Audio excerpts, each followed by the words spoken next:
प्यार से कहना धन काजी। हर एक के भाव हर किसी ने जो सुने तो एक वही मैसेज जो युगों युगों से संतों ने दिया कि ये एक ही कलाकार की पूरी सृष्टि, चाहे देखने में अलग अलग हैं सब, एक स्वभाव सबका अलग अलग, खाना पीना अलग अलग, फिर भी ये जो एक कॉमन थ्रेड है वो यही परमात्मा, ये सत्य। और जो ये नो वन बी वन का भी संदेश साथ ही कि ये जो यात्रा है, जो एक को जानकर एक होने वाली बात, ये एकत्व की बात है, ये वननेस की बात है कि कैसे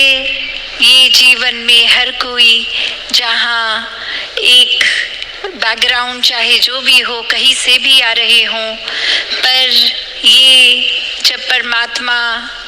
जीवन में आ जाता है, ये ब्रह्म ज्ञान से इस परमात्मा को हर समय 24 घंटे अपने अंग संग देख के दिल में एहसास इसका कर सकते हैं, तो ये आत्मा और परमात्मा का मिलन, ये एकत्व हो जाता है। और इस एकत्व के बाद हर किसी से एक हो जाना संभव हो जाता है, बहुत ही स्वाभाविक हो जाता है, बहुत ही नेचुरली हर किसी के लिए मन में प्यार आ जाता है, आदर सत्कार आ जाता है, कोई दूसरा अपने से अलग लगता ही नहीं, सभी में एक ये ही परमात्मा दिखता है। तो ये ऊपरी रूप अलग अलग हो सकते हैं, जैसे अभी भी हम थिएटर में हैं जहाँ प्लेस को एक्ट करते होंगे, और कैसे उसमें चाहे कोई एक ऑस्ट्रेलियन पर्सन होगा वो एक्टिंग, कोई ब्रिटिश पर्सन की भी कर सकते हैं वो, और कोई रूप अपना धारण कर सकते हैं, पर ये जितनी देर के लिए वो एक्टिंग करनी है उतनी देर के लिए चाहे वो अपने आप को वैसे प्रदर्शित कर भी लें किसी और की तरह, पर स्टेज से उतरते ही वो तो वही इंसान है, चाहे वो स्टेज पे चढ़ के भी किसी और नाम से थे पर असल जीवन में तो कुछ और ही है। उसी तरह एक हम अपने जीवन में भी देखें तो चाहे ये रूप रंग आकार पैदाइश कहीं का भी बैकग्राउंड हमारा हो, ये हमारा हकीकत नहीं है, ये तो इस परमात्मा ने एक किरदार की तरह ये भेज दिया इस संसार में। तो असल क्या है हम, ये आत्मा तो शरीर नहीं है, और ये परमात्मा आत्मा का ही मिलन सच्चाई है, क्योंकि ये परमात्मा खुद सच्चाई है, यही सच है, यही समय के साथ नहीं बदलता, यही नहीं कटता, इसी का एक विस्तार सीमित नहीं है, ये समय के साथ नहीं बदलता। तो कैसे जब इस स्थिर के साथ मन जुड़ जाता है तो असल में हम जीते जी भी स्थिर हो जाते हैं, जीते जी इस ब्रह्म में लीन हो जाते हैं, और फिर इसी जीवन के दौरान इसके साथ हर समय जुड़ेंगे तो ये मोक्ष मुक्ति, ये सैल्वेशन की बात कि ये हकदार भी तभी बनेंगे जब हर पल जीते जी इसको मन में बसाएंगे। तो कैसे एक जीवन में जहाँ मानवीय गुणों की बात होती है, ये ह्यूमन वैल्यूज़ की होती है, ये भी तभी स्वाभाविक आ जाते हैं जब जीवन में एक परमात्मा को इस कदर बसाया कि इसके साथ की जुड़ी हुई हर गुण हमारे जीवन में आ गए। ये जैसा असीम है तो ऐसे ही हमने अपने मन को भी विशाल करना है, एक दूसरे से एक खटास के भाव, एक नफरत के भाव, तंगदिली में नहीं फंसना है। ये परमात्मा को अक्सर प्यार के साथ ही बोलते हैं कि love is God and God is love. उसी तरह प्यार बन के हर किसी को हमने भी प्यार बांटना है। ऐसा कोई भी मानवीय गुण अगर हम देख लें वो उत्पन्न इस परमात्मा से ही है, और जितना ज़्यादा ये आत्मा इस परमात्मा में लीन हो जाएगी इसमें एक मिक हो जाएगी, उतना ही असल का इंसान हम बन के ये मनुष्य का तन मिला है तो ऐसा ही जीवन भी जिएंगे। फिर ये कोई बनावटी गुण नहीं होंगे कि कुछ चंद व्यक्तियों के साथ आज है मिलना है तो कुछ घंटों के लिए अच्छे बन गए। नहीं, भक्त तो हर समय का ही भक्त होता है, कुछ घंटों का भक्त नहीं होता। चाहे वो सत्संग में है उस समय या घर में या कामकाज में, भक्त तो भक्त ही होगा। जैसे कोई स्टूडेंट्स हैं,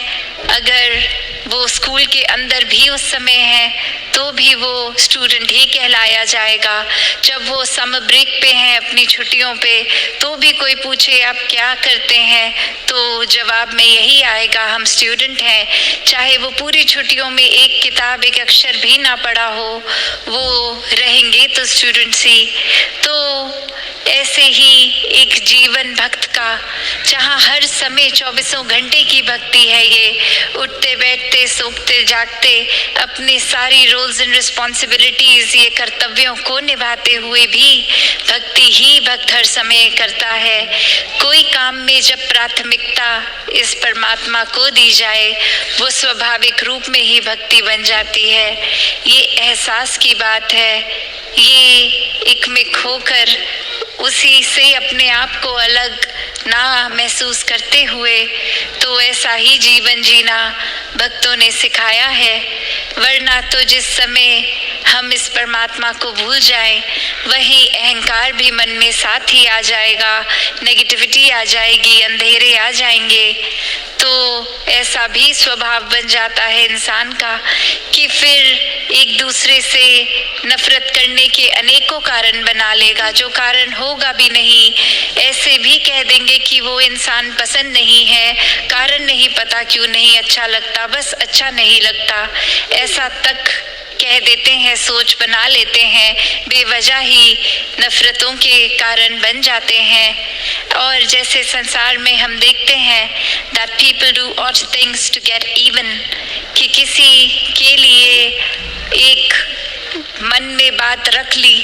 कि ये इंसान ने एक समय पे कुछ ऐसी बात कह दी थी, वो आज तक दिल में है हमारे, उस इंसान को माफ़ नहीं कर पा रहे, उस इंसान के साथ प्यार नहीं कर पा रहे, इतने हिसाब रख के बैठे हैं, इतना बोझ हम अपने अंदर मन के बना कर बैठे हैं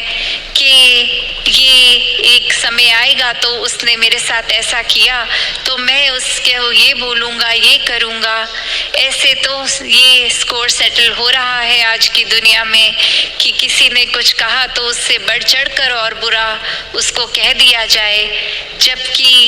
ये इंसान का किरदार तो इस परमात्मा ने प्रेम बना कर रखा है।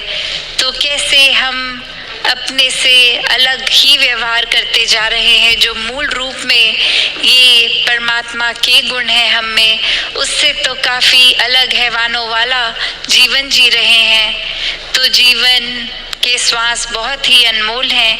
इनको व्यर्थ नहीं जाने देना, वरना तो एक पल लगता है सूक्ष्म सा भी अहंकार आने में, ये इतना छोटा भी कि खुद को भी अक्सर पता नहीं लगता कि इस समय वो विनम्रता हमारे अंदर नहीं है, एक अहंकार ने उसकी जगह ले ली है। जैसे एक कहानी भी है जहाँ एक इंसान अपने गुरु के पास, पहले उनके बचपन में उनके शिष्य होते हैं और फिर कामकाज किसी और शहर में करके बहुत ही धन दौलत कमाकर फिर अपने एक गुरु के पास आते हैं कि अब तो वो क्षमता आ गई है कि सेवा की जाए और कुछ दान दिया जाए। और फिर आते हैं और अब आके बहुत ही वो नामी उपाधि भी लग जाती है, तो दरवाजे पे जो खड़े होते हैं सेवादार उनको नाम लिख के देते हैं अपना कि ये डॉक्टर, ये जो भी अपनी उपाधि लगाकर अपने नाम के साथ, और कहते हैं गुरुजी को दे दीजिए, वो जब ये नाम देखेंगे वो पहचान देंगे कि मैं ही हूँ और अंदर आने को कहेंगे। और वो सेवक जाकर गुरु को देता है, पर गुरु कहता है मैं नहीं जानता ये कौन है। और फिर यही बात कन्वे की जाती है। इस बार वो अपनी उपाधि हटा के सिर्फ नाम लिख कर देते हैं और अपने आप की ये गलती रियलाइज करके, और इस समय वो एंट्री मिल जाती है, गुरु आने देते हैं। और जब वो भेंट के लिए बहुत ये जो भी सामग्री लाए होते हैं वो रखते हैं, चाहे वो रखने के समय वो सामान से कोई भी आवाज़ नहीं आती, फिर भी गुरु ऐसा कहते हैं कि अगर रखना ही था, कुछ भेंट करना ही था, तो बहुत आराम से रखते, इतना शोर क्यों मचा के रख रहे हो। और अब वो व्यक्ति सोच में कि मैंने तो कोई शोर ही नहीं किया, बहुत आराम से, तो गुरु समझाते हैं कि ये अहंकार के शोर की बात है, कि ये कोई आस्था मन में ऐसी नहीं लेके आए हो कि कुछ एक समर्पित भाव से कि परमात्मा की दी गई दात है और इसको सेवा में लगाना है, पर ये दिखाने के लिए कि यहाँ किसी के पास और इतनी धन दौलत नहीं जितनी मेरी, तो उस भाव से रख रहे थे। तो ये भाव का शोर है, तो भावों का शोर नहीं, आराम से विनम्रता से रखना चाहिए था। और ऐसा फिर ये सीख उस शिष्य को मिलती है और उतने में ये ही भाव आता है मन में कि ये जीवन तो एक, हम जिसको अहंकार में रच लेते हैं कि हमारे शरीर में इतना बल है, हमारी बुद्धि इतनी तेज है, हमारा जीवन तो ऐसा है जैसा और किसी का होगा ही नहीं। तो बात वही कि इस कर्ता को हम भूल रहे हैं कि ये परमात्मा ने ही सब कुछ दिया है। एक कस्टोडियन की तरह हमारे को ये कुछ साल मिले हैं शरीर की तरह लिए, और इसको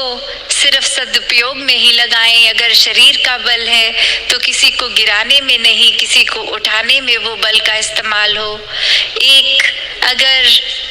दिमाग भी तेज है तो चतुर चालाकियों में एक ना जलते हुए एक अपनी बुद्धि को भी सदुपयोग में लाएं। ये किस तरह से पूरे संसार का भला हो सकता है, ऐसे में लगाएं। ऐसे अनेकों पहलू जो भी हम देखें, हर एक के पीछे ये दातार ही है जो देने वाला है। बस मन को काबू हमने करना है, क्योंकि अक्सर चालाकी में हम ऐसा भी कर देते हैं कि हमारे अंदर अगर कोई नेगेटिव भाव आ रहे हैं, कोई चालाकियां आ रही हैं, तो भी तो परमात्मा ही ला रहा है वो ख्याल भी। तो बात वही कि यहाँ फिर हम समर्पित भाव ही नहीं रख रहे, यहाँ तो सिर्फ एक ऐसी ढाल बना के बैठे हैं कि हम कुछ भी गलत कर लें और नाम इस परमात्मा का लगा देंगे। तो बात वही कि जीवन में अपने हर किसी ने इस परमात्मा से जुड़ना तो है, पर सही कारण से, कोई लालच से नहीं, कोई इस वजह से नहीं कि परमात्मा से जुड़ेंगे तो उसके बदले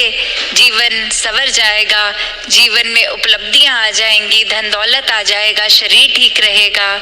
पर इसलिए जुड़ना है क्योंकि ये परमात्मा ही जुड़ने लायक है। बाकी सब माया संसार की क्षण भंगुर, इसने आज नहीं तो कल रूप बदलना है, चले जाना है। सिर्फ परमात्मा ही कायम दायम टिकने वाला।